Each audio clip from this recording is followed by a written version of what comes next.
Hello guys, welcome to my channel, Lakawan ko. Guys, naisipan ko mag-business kahit nasa bahay lang.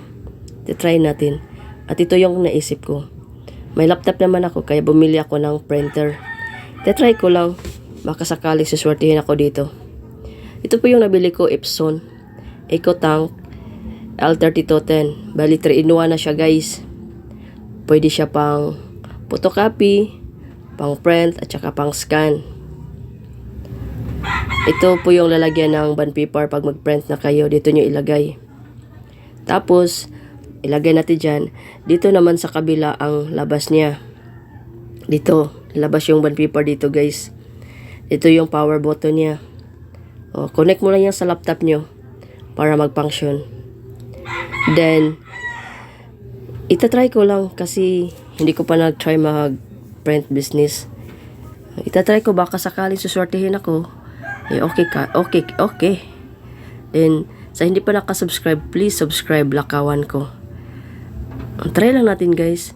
Bali, nabili ko pala tong printer ng halagang 8.7 tapos may discount ng 100 kasi cash daw. Try natin mag-print guys ng picture. Kung maganda ba ang kuha niya, try natin ha. Isa lang. Sandali lang guys sa setup natin.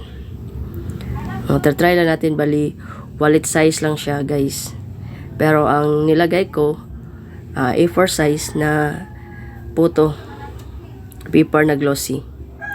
Try lang natin kung talagang lumiit ba siya or maganda ba talaga ang kuha niya. Tingnan natin guys. Oops, ayan. Lumabas na, malapit na. Tingnan natin guys. Kung maganda ba ang kuha. Tingnan natin. Ang kagandahan nito guys, may dala na siyang ink o at least kompleto na.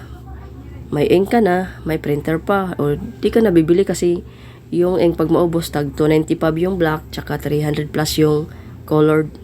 Mahal no? Ito guys, maganda naman ang kuha guys. Tingnan